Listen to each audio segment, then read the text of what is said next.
Okay. One disadvantage of speaking in the final session in a conference is it can be something of a graveyard shift. You've all been very well fed and very well watered, and perhaps your thoughts are turning to the sofa, the nice cup of tea, and the TV. And maybe, to paraphrase Homer Simpson, your brains are possibly a little bit full. But hopefully I can keep your attention a little longer. I can assure you that my presentation will be something like presentation light. I'm not going to focus entirely on the law in Wales concerning children's rights. Rather, what I want to do in this presentation is to share with you the experience of legislating and researching for children's rights in Wales. I place legislating and researching in that order for a reason which I hope will become apparent in due course. As part of this presentation, I also want to discuss the role of academic research and academic activism and engagement in promoting children's rights in Wales. In particular, the role of academics in securing the enactment of the Rights of Children and Young Persons Wales Measure 2011, which is primary legislation on children's rights in Wales. The measure received royal approval in May 2011 and will come into effect in Wales only in May of this year. I will, of course, explain what the measure is and what it achieves shortly, but I'm also going to discuss how the sort of academic engagement which has taken place in Wales around the United Nations Convention on the Rights of the Child may be perceived in the context of traditional approaches to academic research in law, and in particular the current approach to assessing research quality in England and Wales, which is the Research Excellence Framework, or REF. But I'm going to begin by explaining the measure. This requires me to explain a little of the background of children's rights in Wales and the significance of the UNCRC. Children's rights have been consistently presented as an emblem of devolved government in Wales. In contrast to the UK government, both the Welsh ministers and the National Assembly for Wales have adopted the language of rights and entitlement when articulating policy direction on children and young people. I'll give you some examples. In 2001, the Welsh Assembly Government adopted the UNCRC as the overarching framework for local service planning and delivery for children and young people. In 2004, the National Assembly for Wales resolved to adopt the UNCRC as the overarching framework for policy and children and young people in Wales. The first mention of the CRC in any legislation within the United Kingdom was in regulations made by the National Assembly setting out the powers of the Children's Commissioner in 2001. The Welsh Government has made explicit connections with the UNCRC in a number of strategy documents on children and young people, most notably those concerning child poverty, youth offending and service provision in general. More recently, some of you may be aware that the National Assembly for Wales voted in favour of removing the defence of reasonable chastisement in cases of physical punishment of children. Despite this, and despite cross-party consensus in favour of progressing towards UNCRC implementation in Wales, the UN Committee's 2008 concluding observations on the UK State Party's third and fourth periodic report noted a gap between the intention signalled at a high level of policy and the reality of children's lives.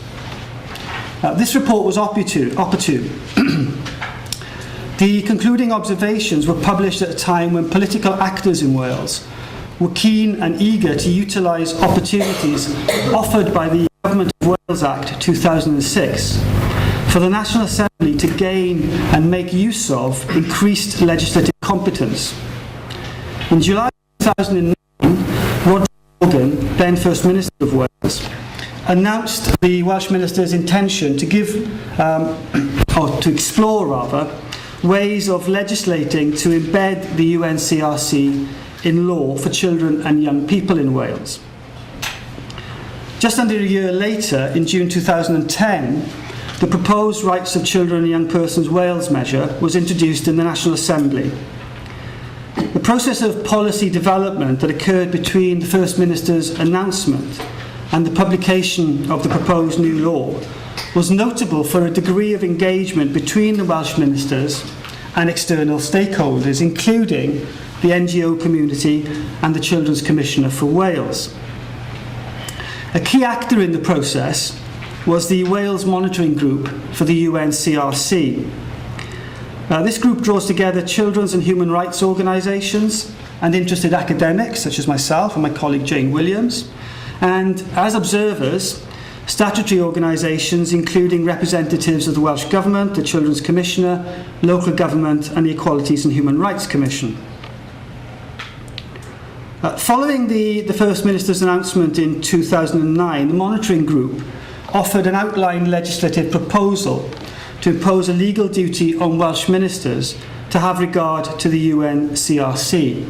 And this was to be accompanied by an administrative scheme setting out how the duty would be complied with. The fact that it was possible for the monitoring group to submit the proposal direct to Welsh ministers and that it was taken up and progressed, in our view, reflects the quality of prior collaborative engagement and communication, or proximity, if you like, between the government and the NGO community at the devolved level, a benefit of small nation politics, if you like. I'll return to the role of academics in this process leading to the measure very shortly, but before doing so, I'll briefly explain the measure and how it operates. My colleague Jane Williams has described the measure as an example of public officers' law. The legal form adopted for the measure specifically seeks to address the implementation gap identified by the UN Committee in a proactive way. The basic requirement of the measure is set out in its section 1. It's the requirement that Welsh ministers should have due regard to the UNCRC when exercising any of their functions. Section 2 supplements the due regard duty by requiring the Welsh ministers to make a scheme to be known as the Children's Scheme, setting out the arrangements they have made or propose to make for the purpose of securing compliance with the duty to have due regard. Importantly, when making or revising the scheme, Welsh ministers are required to have regard to the full textual system of the UNCRC, so any report of the UN Committee, any study undertaken and any other reports, general recommendations or other documents published by the committee.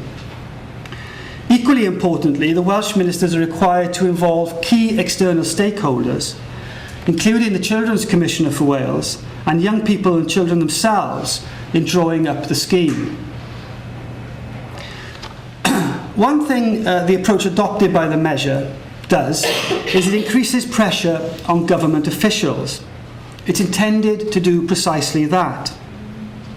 The UNCRC in Wales has to be taken into account and taken seriously as a normative framework for governmental decision making. It puts pressure on officials so that they can no longer simply shrug it off and advise their ministers that, well, of course, the UNCRC is not legally binding. The Wales measure places this pressure equally on Welsh ministers. It cannot be discharged simply by suggesting or even directing others to implement the UNCRC, whether they be local authorities, health or educational bodies, or the Children's Commissioners. There's no delegation of responsibility. The measure says, in effect, the buck on child rights starts here, that is, in the Minister's private office. And it follows the Minister's advisers from the top to the bottom of the Welsh Government's civil service, colouring all interactions and decisions internally and impacting on external relations with public bodies, groups and individuals. Well, that's how the measure works in a nutshell.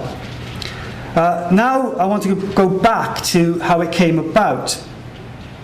From the outset, civil servants were staunchly resistant to the idea.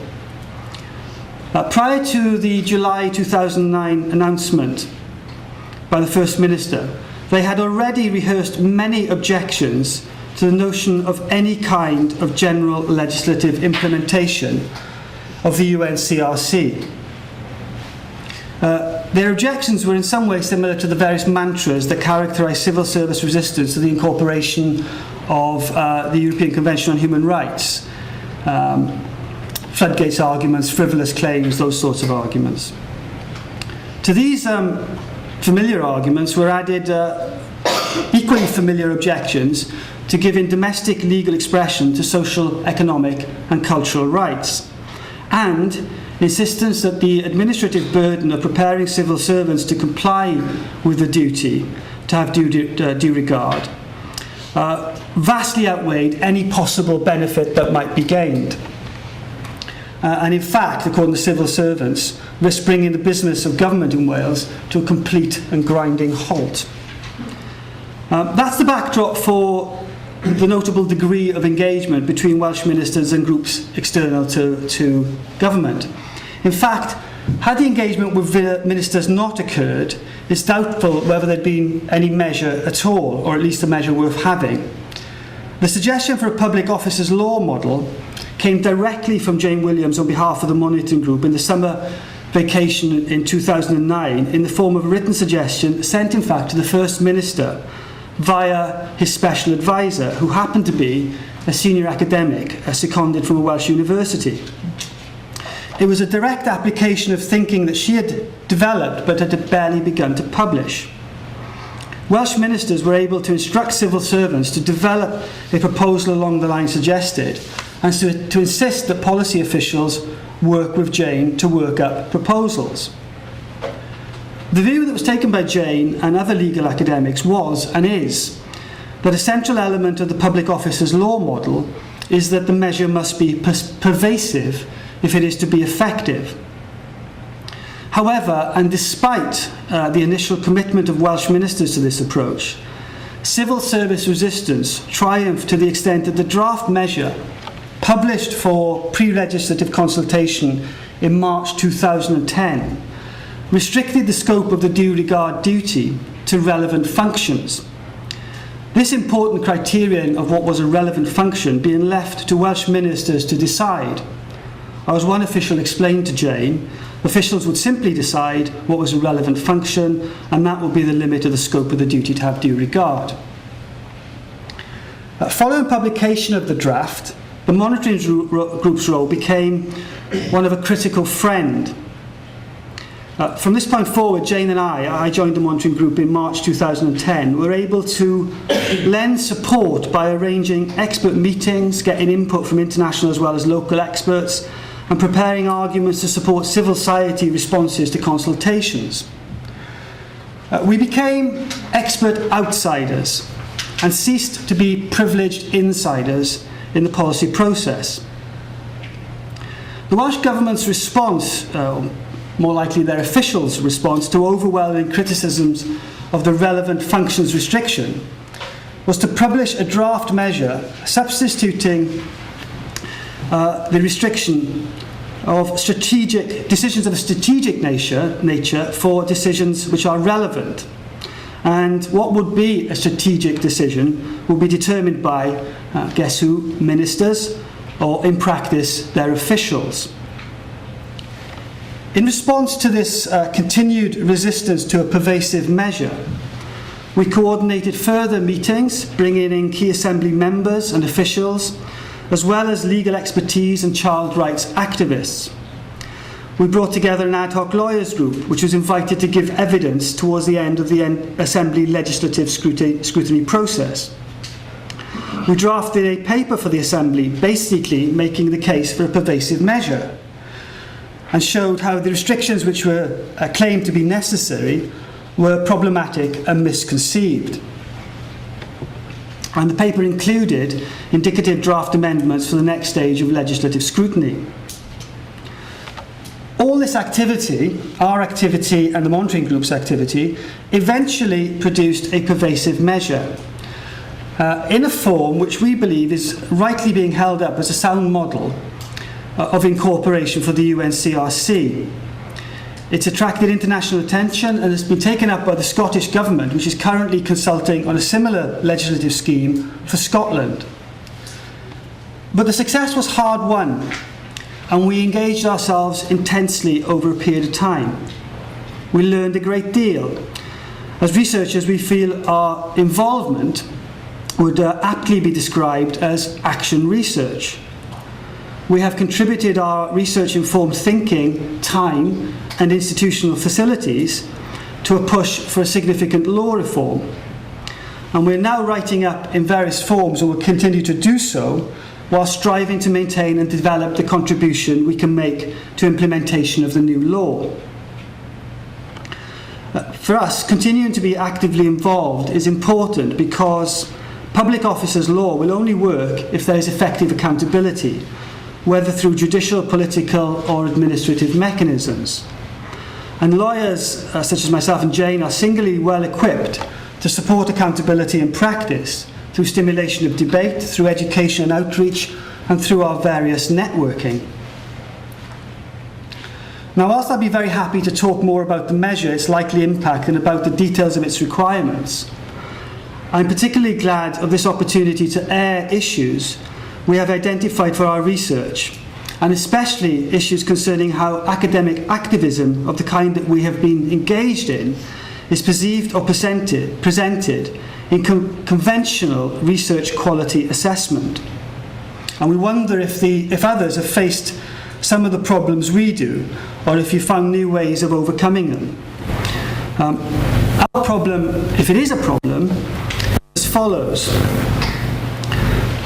Legal research can be theoretical, then it speaks almost wholly to an academic community, and its impact beyond this may be slight. Within the academic community, different approaches can be found. One can study the law as it is and seek to fit that within one or more approaches, or take a more positive approach and examine legal rules and their effect. Effect can be measured against one or other theoretical or moral frameworks, or simply against policy objectives and striving to discern what a good rule is and what makes it good. All this, of course, can be done with child law and child rights. The latter lend themselves very well to theoretical discussion. There's been plenty of that in this field. Impact, one of the criteria for assessing research quality, certainly in the UK, might be counted in terms of numbers of downloads, references in quality publications, etc. In other words, again, mainly academic impact. Myself and Jane do not see ourselves as engaged in this kind of research, at least not yet, although we fully appreciate the value of it and are very open to it. Another approach to research is to engage with the law, to engage with policy, practice and politics in a critical way, observing, reflecting and suggesting reforms. Academic journals obviously have a lot of this as well, and this is probably where we fit in. We've had a chance in the last few years in Wales to engage in an exciting project of making new law on child rights, and now we want to follow up and support its implementation. Not only because that can be seen as a civic duty, but also because we will learn as we go along, and that learning will feed into future research and future research publications.